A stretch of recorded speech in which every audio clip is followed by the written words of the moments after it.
자, 오늘은 우리가 잠언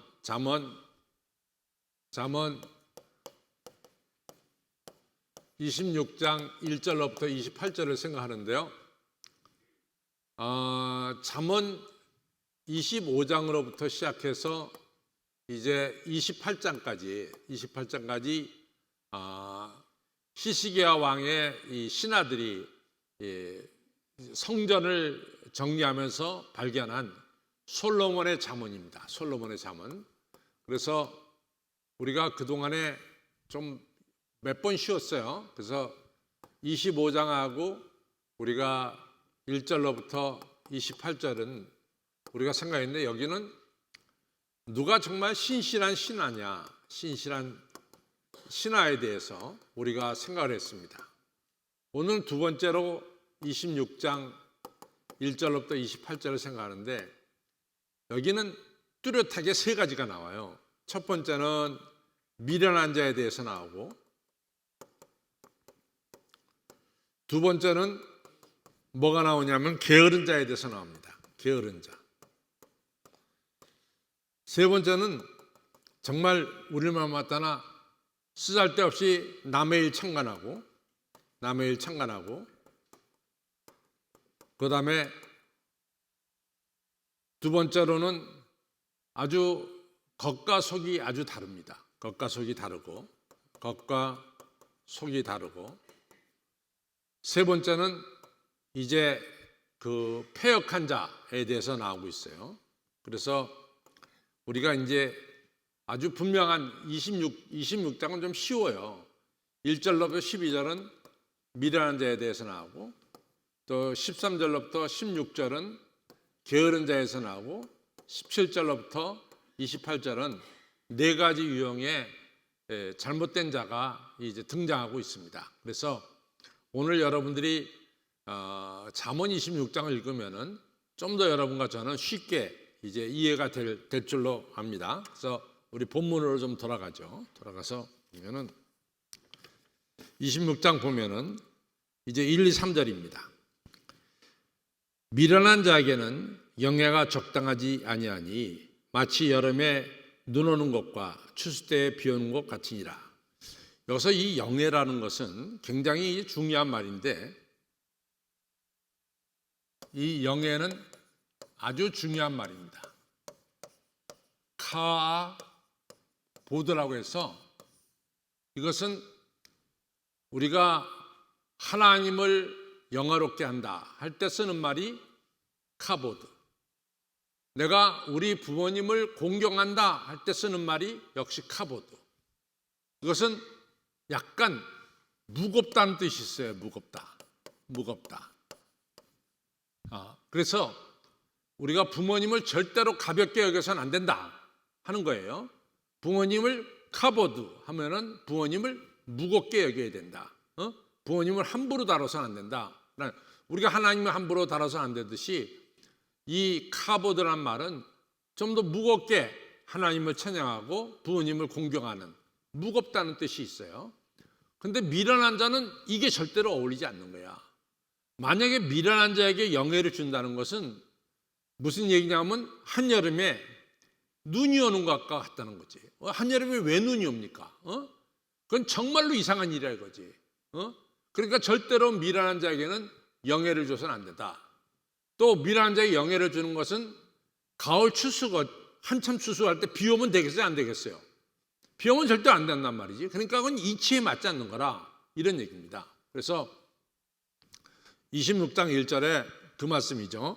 첫째는 미련한 자에게는 영예가 적당하지 아니하니 마치 여름에 눈 온 것과 추수 때에 비 오는 것과 같으니라. 절대로 이같이 미련한 자에게는 영예를 줘서는 안 된다. 2절, 까닭없는 저주는 참새에 떠도는 것과 제비에 날아온 것 같이 이르지 않으니라. 까닭없이 그냥 막 다른 사람들한테 저주해요. 그런 저주는 절대로 이루어지지 않는다는 거죠. 이제 새들이, 참새가 집도 없이 떠도는 것 같이, 또 제비가 확 날아가는 것 같이 까닭없는 저주는 절대로 이루어지지 않는다, 이런 얘기입니다. 3절에 보면은 이런 미련한 자에게 필요한 것은 뭐냐? 말에게는 채찍이 필요하고, 그렇죠? 나귀에게는 자갈이 필요하고, 미련한 자의 등에는 뭐가 필요하다? 채찍이 필요하다. 미련한 자는 채찍에 맞아야지 미련한 자가 영예를 얻어서는 안 된다, 이런 얘기입니다. 자, 4조로 좀 더 재미있어요. 미련한 자의 어리석은 것을 따라 대답하지 말라. 그러니까 여기서 미련한 자를 다시 한번 정의를 해보면은, 미련한 자의 여기서 말씀하는 것은 하나님을 대적하는 자입니다. 그렇죠? 미련한 자는 하나님을 대적하는 자예요. 이 하나님을 대적하는 자와 이런 말 저런 말 주고받지 말아라, 그 말이에요. 이 하나님을 대적하는 자와 이런 말 저런 말 주고받지 말아라. 그러니까 4절에는 미련한 자의 어리석은 것을 따라, 미련한 자가 뭐 하나님 없다, 뭐 있다, 이런 소리 할 때 그거 대답하지 말아라. 너희가 그런 사람의 이야기에 대답하면 내가 똑같이 그런 사람이 될까? 들은 사람이 될 수도 있다, 이런 얘기죠. 그 다음에 5절에 미련한 자의 어리석은 것을 따라 그에게 대답하라. 이 얘기는 뭐냐면, 미련한 자가 잘못 말한 것에 대해서 그것을 확실하게 대답해 줘라. 이것을 대답해 주지 않으면은 그 사람이 자기가 말한 것이 옳은 줄 알고 스스로 지혜롭다고 여길 것이다. 그러니까 미련한 자가 하나님에 대해서 잘못 말하는 것, 진리에 대해서 잘못 말하는 것은 그것에 대해서 분명하게 대답을 해줘라. 자기가 말한 것이 잘못된 것임을 알게 해라. 6절, 미련한 자에게, 하나님을 대적하고 악한 자에게 기별하는 것. 그러니까 그 사에게 무슨 일을 맡긴다던가 무슨 진리를 말한다는 것은 자기 발등을 베는 것과 똑같다. 자기 발에다가 돌을 떨어뜨리는 것과 똑같다, 이런 얘기예요. 그러니까 미련한 자에게는 진리를 얘기할 수도 없고 비밀을 얘기할 수도 없어요. 미련한 자에게 여러분이 비밀을 얘기했다면 그 다음 순간에 그 비밀은 다 폭로돼 버리고 마는 것입니다. 그러니까 미련한 자에게 어떤 이야, 오히려 그것이 네 발등을 찍는 일이 된다. 그래서 6절에 미련한 자 편에 기별, 무슨 연락하는 것은 자기의 발을 베어버림, 자기 발등을 찍는 것과 같이 해를 받느니라. 7절, 우리가 저는 다리는 힘없이 달렸나니 미련한 자의 잠언도 그러하니라. 아픈 다리가 힘을 못 쓰듯이 바로 마찬가지로 미련한 자의 입에서 나오는 잠언, 그가 아무리 좋은 말을 해도, 하나님을 대적하는 자가 아무리 좋은 말을 해도 아무 의미가 없다, 이런 얘기입니다. 그 다음에 8절을 보면은 미련한 자에게 영예, 아까 영예가 제가 뭐라 그랬죠? 카보드라 그랬죠? 무겁다 그랬죠? 미련한 자에게 영예를 주는 것은 돌을 물매에 매는 것과 같으니라. 돌을 물매에 매는 것, 누가 생각나요? 다윗이 생각나죠. 물매에다 다윗이 돌을 걸어서 던졌을 때 그 돌이 날아가서 누구의 이마를 칩니까? 골리앗의 이마를 쳤죠. 마찬가지로 미련한 자에게 영예를 주는 것은 그 미련한 자가 정말로 아무 잘못 없는 무고한 사람을 죽이는 그러한 일을 벌어지게 된다는 거죠. 그래서 미련한 자에게, 하나님을 대적하는 자에게 절대로 영예를 줘서는 안 된다. 예를 들어서 미련한 자에게 어떤 높은 직책을 주었다 치면은 그 사람은 그 높은 직책 가지고 무사람들을 갖다가 해하는 일을 하게 된다. 그러니까 절대로 영예를 줘서는 안 된다, 이런 얘기죠. 그 다음에 9절에 미련한 자의 입에서 나오는 말들, 잠언은 술 취한 자의 손에 든 가시나무 같으니라. 미련한 자의 입에서 나오는 말은 술 취한 자가 가시나무를 들고 상대방도 해하고 자기도 해하듯이, 미련한 자의 말은 자기도 해하게 되고 남도 행하게 되는 가시나무와 같다. 그 다음에 10절을 잘 보세요. 10절에 여러분들이 보면은 장인이라고 나와요. 장인은 무슨 물건을 아주 잘 만드는 사람 갖다가 장인이라고 그러죠. 근데 사실은 여러분들 중에 영어 성경을 가진 분들은 그 10절에 뭐라고 나오냐면 archer라고 나와요. 그러니까 화살을 쏘는 사람입니다. 그러니까 장인이 아니라 화살을 쏘는 사람이에요. 그래서 화살을 쏘는 사람이 무고한 사람을 죽일 수 있잖아요. 화살을 쏴서. 그렇죠? 그거 똑같다는 거예요. 미련한 자는 무고한 사람을 얼마든지 죽일 수 있다. 이런 얘기죠. 10절에 보면 장인이 온갖 것을 만들지라도 미련한 자를 쓰는 것은 마치 지나가는 사람을 고용하는 것과 같고, 지나가는 사람을 고용하는 것은 무고한 사람을 죽이는 것과 같다. 분별을 못한다. 분별을. 미련한 자를 같이 쓰는 것은 분별을 못해서 많은 무고한 사람들을 다치게 한다. 이런 뜻이 되겠습니다. 그 다음에 11절에 보면 개가 그 토한 것을 도로먹는 것 같이 미련한 자는 그 미련한 것을 거듭 행하니라. 미련한 자는 계속해서 미련하게 행할 수밖에 없다. 계속해서 미련하게 행할 수밖에 없다. 하나님을 떠나고 하나님을 대적하는 자들은 계속해서 악을 행할 수밖에 없다. 그 다음에 12절에 아주 재미있는 이야기를 하고 있어요. 내가 스스로 지혜롭게 여기는 자를 보느냐. 미련한 자가 나는 굉장히 지혜로운 사람이야, 이렇게 말하는 사람이 나는 좀 모자라나 이런 사람보다 훨씬 더 악하다, 그 말이에요. 그 말이 12절입니다. 내가 스스로 지혜롭게 여기는 자를 보느냐. 그보다 미련한 자에게 나는 부족한 것이 있습니다, 모자란 것이 있습니다. 그 사람이 오히려 희망이 있다, 바랄 것이 있느니라. 이렇게 말씀하고 있습니다. 그래서 우리의 모자람을 아는 사람에게 희망이 있는 거지, 나는 지혜롭다고 나서는 사람에게는 희망이 없다. 이런 얘기가 되겠습니다.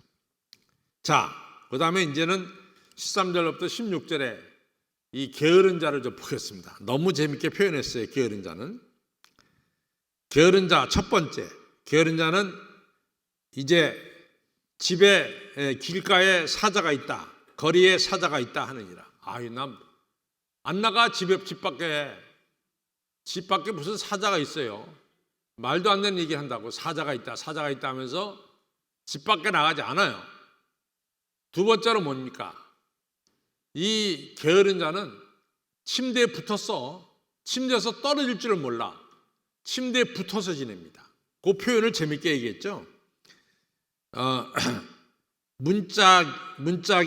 문짝이 돌적이를 따라서 도는 것 같이. 그러니까 옛날에 문을 보면은 우리도 이제 문을 닫아놓으면 이 돌적가 붙어 있잖아요. 그래서 돌적가 이 문에서 떨어질 줄은 모릅니다. 그게 있어야 열리고 닫히고 하니까. 마찬가지로 미련한 자는 침대에 붙어서 침대에서 떨어지지 않는다. 이런 뜻이 되겠습니다.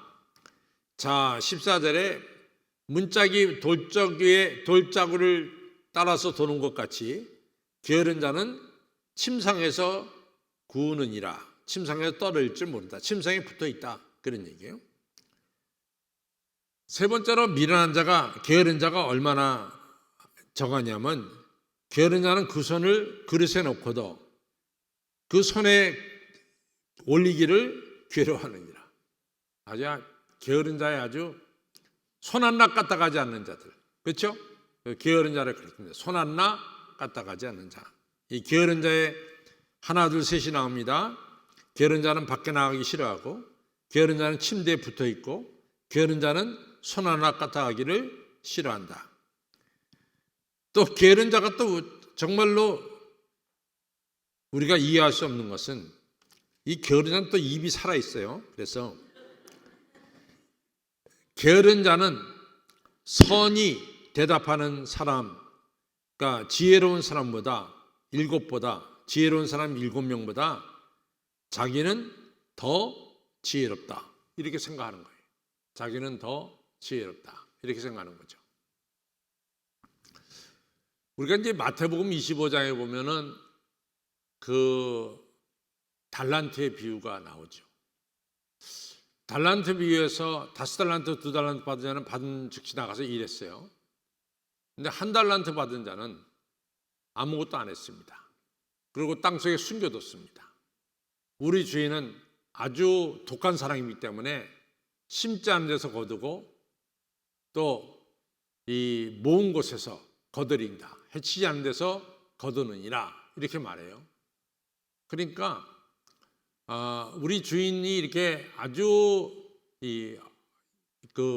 독한 사람이기 때문에 내가 굳이 일할 필요가 있겠냐 이러면서 일 안 한단 말이죠. 그리고 5달란트, 2달란트 받은 사람 일하는 것을 갖다가 좀 미련하게 우습게 생각하는 거죠. 이와 마찬가지로 이 게으른 자는 나는 아무것도 안 해도 내 입에 음식이 들어와. 너희들은 일해서 내 입에다 갖다 음식을 갖다 집어넣어. 뭐 이런 식이란 말이죠. 그러니까 이 게으른 자는 상당히 악한 자죠. 그 다음에 앞으로 나오는 4가지 종류가 나와요. 이 4가지 종류는 아주 중요한 겁니다. 길을 지나가다가 자기에게 상관없는 다툼을 간섭하는 자는 들에서 다니는 개 귀를 잡는 자와 같으니라. 이런 얘기예요. 그러니까 여러분과 상관없는 일에 그게 참관하지 말라는 거야. 여러분과 전혀 상관없는 일에 참관하는 것은 들깨 있죠, 들깨. 들에 다니는 여러분들 집에서 기우는 애완견이 아니라 들에서 다니는 들깨 있잖아요. 들깨 귀를 잡으면 어떻게 될까요? 들깨한테 물리는 거야. 그와 같이 미련한 일이야 이거지. 여러분하고 상관없는 일에 참관할 생각을 별로 하지 마십시오. 그냥 남이 여러분과 상관없는 일에 서로 다투는데 자기가 무슨 재판관이나 된 듯이 말이야 끼어들어갖고 너는 옳고 너는 틀리다. 아니 그걸 어떻게 얘기를 해? 자초지종을 모르는 가운데. 그렇잖아요. 그러니까 그런데 들어가지 말라는 거예요. 그래서 미련한 자는 자기가 관계없는 일에 그냥 자초지종도 모르는데 들어가서 판단하려고 드는 자, 이것이 바로 들깨의 귀를 잡는 것과 같다 이런 얘기입니다. 횃불을 던지며 살을 쏘아서 사람을 죽이는 미친 사람이 있나니. 아니 왜 쓰잘데없이 사람들 모인 데다가 화살을 쏴대? 왜 쏘냐고 사람들 모인 곳에. 그냥 쏴대. 나중에 보면은 그 사람이 다쳤어요. 그러면 당신 때문에 당신이 화살을 쏴서 사람이 다치지 않았느냐? 이렇게 이제 얘기하면은 아니 내가 장난 삼아서 쐈어? 이렇게 얘기한다는 거예요. 장난 삼아서. 아니 사람 죽여놓고 장난 삼아서 쐈다는 게 말이 되냐 말이지. 응? 이것이 잘못된 거라 이거죠. 그런 말씀이 오늘 성경에 나오는 거죠. 횃불을 던지며 화살을 쏘아서 사람을 죽이는 미친 사람이 있느니. 그 다음에 이제 19절에 보면 자기 이웃을 속이고 말하기를 내가 희롱하였노라. 내가 장난했다는 얘기야. 장난했다. 희롱하였노라는 내가 그냥 장난한 것뿐이야. 내가 영어로 말하면 조크 농담했다. 실컷 말을 해놓고 상대방의 마음을 그냥 다 이리저리 상처내놓고 나서 난 농담했는데 이런 것과 똑같다 그 말이에요. 그러니까 무책임한 아주 전혀 무책임한 일이죠. 무책임한 일. 지나가는데 뭐하라 거기다 화살을 쏴대. 그래서 사람을 죽여놓고 너 왜 죽였어? 내가 장난으로 그랬는데. 이게 말이 안 된다는 거죠. 이런 사람들은 악한 사람이라 이거죠. 그런 사람들 있어요. 가끔 있어요. 우리 주변에 막 왜 그랬어? 내 장난으로 했는데 어떻게 그렇게 됐네? 아니 장난도 이유가 있지. 그 사람을 다치게 하는 장난은 해서는 안 되죠. 네. 자, 그다음 보겠습니다. 나무가 닿으면 불이 꺼지고 말장이가 없어지면 다툼이 신이라. 여기서 말장이는 중상모략하는 자입니다. 여기저기 싸움 붙이는 말장이에요. 이런 사람이 빠지면은 평화가 온다는 거예요. 평화가. 말장이가 빠지면은 평화가 온다는 거예요. 정말 여러분들 그렇습니다. 이 말장이가 한 명이 여러분들 어떤 모임에 있으면은 그 모임은 편할 날이 없어. 맨날 그 말장이가 말을 이쪽 저쪽으로 옮기면서 서로 막 갈라놓고 싸움질만 해. 근데 그 말장이가 빠지는 순간부터 그 모임에는 평화가 깃들기 시작해요. 그래서 오늘 잠언은 너무나 맞는 말씀이죠. 맞는 말씀이 뭐냐면은 그 나무가 닿으면 불이 꺼지고 말장이가 없어지면은 다툼이 쉬느니라. 다툼이 없어진다 이거죠. 자, 21절 봅니다. 시작. 숯불 위에 수앗을 더하는 것 같이 타는 물에 나무를 더하는 것 같이 다툼을 좋아하는 자는 시비를 일으키느니라. 어디 가나 싸움 좋아하는 사람 있어요. 다툼 좋아하는 사람. 그 사람은 일부러 싸움을 만들고 또 싸움을 만들면 거기다 더 싸우라고 자꾸만 숯불을 갖다 대드는 사람이야. 이런 사람들이 있습니다. 싸움은 말려야 됩니다. 싸움은 그치고 평화를 가져와야 됩니다. 그런데 싸움 나면 좋아가지고 더 싸움하라고 말이지. 그냥 숯불을 갖다 더 보대고 나무를 갖다 더 이같이 집어넣어서 불이 활활 타도록 만드는 사람들이 있습니다. 이것은 싸움꾼이에요. 싸움꾼. 그래서 여러분들 다 주변에 봐가지고 이같이 싸움을 일으키고 자꾸만 그냥 이 싸움을 더하도록 숯불 갖다 대대고 나무 갖다 더 대는 사람은 어떻게 될까요? 가까이 해야 될까요? 멀리 해야 될까요? 멀리 해야죠. 멀리. 가까이 하면 여러분도 싸움꾼이야. 절대로 가까이 하면 안 돼. 그런 사람은 멀리 해야 될 줄로 압니다. 잘 보세요. 어떤 사람이 말을 쓱 거는데 그 말이 말이죠. 같이 싸움에 들어가자고 하는 말도 많이 있어요. 거의 절대로 넘어가서는 안 됩니다. 절대로 넘어가서는 안 됩니다. 그 다음에 22절 시작. 남의 말하기를 좋아하는 자의 말은 별식과 같아서 뱃속 깊은 데로 내려가니라. 남의 말 좋아하는 사람들이 있어요. 그걸 아주 즐기는 사람들이 있어요. 그걸 갖다 별식으로 여기는 사람들이 있어요. 그런 사람들은 뱃속 깊숙이 들어가서 좋아하지만 결국 그것이 자기에게 해가 된다고 하는 사실을 말씀하고 있습니다. 그러니까 남의 말 별로 좋아하지 마시고 남의 말 하지 마세요. 입니다. 그 다음에 이제 이 온유한 사람, 이게 참 가증스러운 건데 23절 온유한 입술에 악한 마음은 이 사람 마음이 악한 마음이야. 근데 말하는 것은 세상에 그 사람이 온유할 수가 없어. 사람이 속지. 저 사람이 하도 온유하게 말하니까 온유한 사람인가 착각할 수가 있는데 실제로 뭐예요?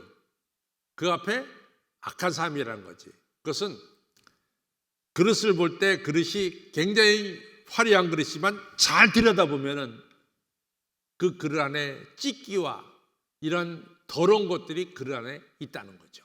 바로 그 얘기를 하는 겁니다. 자, 보겠습니다. 시작. 온유한 입술에 악한 마음은 낮은 은을 입힌 톡이니라. 아주 겉으로 보기에는 은이 있어서 번쩍번쩍 아니면 그러나 자세히 보면 그 안에 더러운 이끼 같은 것이 끼어있다. 이런 이야기입니다. 그 다음에 24절입니다. 감정이 있는 자는 입술로는 아주 속에 감정이 있는데 입술로는 꾸며 입술로는 좋은 말만 해. 그러나 속에는 괴유를 품나니. 이런 얘기입니다. 똑같은 얘기예요. 온유한 말을 하지만 속에 악한 괴유를 가지고 있는 것과 똑같은 겁니다. 아주 입술로는 아주 좋은 말로 꾸며서 얘기하죠. 근데 속에는 아주 간사한 괴율이 그 안에 들어있다. 자, 25절 보겠습니다. 시작. 그 말이 좋을지라도 믿지 말 것은 그 마음에는 7가지 가증한 것이 있습니다. 여러분들 아무리 그 사람이 가문이설로 여러분들을 갖다 세운다 할지라도 그건 믿지 마세요. 믿지 마세요. 그 안에는 우리를 넘어뜨리려고 하는 악한 계율이 들어있다는 거죠. 절대로 넘어가지 마시기 바랍니다. 너무 여러분들을 지나치게 높이 얘기하잖아요. 그거 조심해야 돼. 지나치게 높이 얘기하는 것은 아주 조심해야 돼요. 사실은 내가 나를 알고 있거든요. 그래서 내가 그렇게 지나치게 높임을 받을 만한 인물이 못 된다는 것을 알아요. 근데 뭐 지나치게 높인다고 거기에 착각하면 큰일 납니다. 그 안에는 여러분과 저를 넘어지게 하는 악한 계율이 있다는 것을 꼭 기억하시기를 바랍니다. 그 다음에 또 넘어갑시다. 26절을 보겠습니다. 게을러 거짓말로 그 감정을 감출지라도 결국에는 그 악이 회중 앞에 드러나니라. 아무리 입으로 가문이설을 하고 속에는 악한 것을 감춘다 할지라도 어느 날에는 그 악한 것이 틀림없이 드러나는 날이 온다라고 하는 사실입니다. 그러니까 그냥 여러분들 칭찬 잠깐 할 때 좋다고 말이지 그렇게 다 칭찬 다 받지 마시고 적당하게 여러분들 칭찬을 이같이 좀 버릴 줄 아는 그러한 지혜를 가지시기를 바랍니다. 27절 보겠습니다. 시작. 함정을 파는 자는 그 자기가 판 함정에 빠질 것이요 돌을 굴린 자는 도리어 그 돌에 자기가 치이라. 남을 해하려고 함정을 파는 자가 있죠. 자기가 빠져. 우리가 에스더서에 보면 그 사람이 누굴까? 함정을 판 자가 누굴까? 에스더서에 나오는 모르드게인가? 모르드게? 하만이죠, 하만. 근데 왜 모르드게 할 때 가만히 계세요? 하만입니다, 하만. 하만이 모르드게 잡으려고 장대를 세웠죠? 거기에 누가 달려주고? 자기가 달려주고. 바로 그 얘기입니다. 그래서 이 함정을 파는 자는 자기가 판 함정에 빠질 것이요 돌을 굴려서 다른 사람을 해하려고 하는 자는 도리어 그 돌에 자기가 치이리라. 마지막 절 같이 읽습니다. 시작. 자는 자기의 해한 자를 미워하고 아첨하는 자는 패망을 일으키느니라. 결국은 거짓말하는 자와 아첨하는 자는 패망을 당하게 된다라고 하는 사실입니다. 자, 결론을 갑시다. 결론.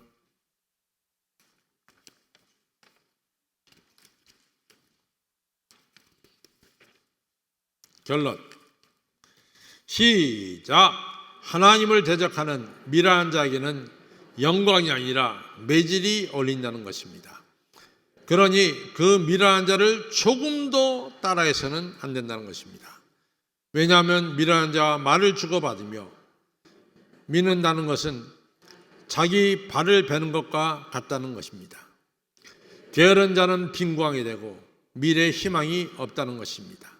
남의 일에 참견하고 회방하는 자는 스스로 싸움을 일으키는 자요 마치 들깨의 귀를 잡아서 들깨로부터 크게 상처를 입게 되는 것과 같은 자입니다. 성도 여러분, 우리는 하나님을 경외하는 자가 되시고 지혜로운 자가 되어야 할 줄 압니다. 그리고 부지런한 자가 되어서 하나님께 영광을 돌려야 합니다. 그때 하나님께서 영광을 받으시고 우리의 앞길을 인도하시고 축복해 주시는 것입니다. 성도 여러분, 하나님을 경외하는 지혜로운 자가 되어서 우리의 삶이 이 땅에서 하나님의 축복을 받아 사랑과 평화를 만들어가는 복된 삶이 되시기를 주님의 이름으로 축원합니다.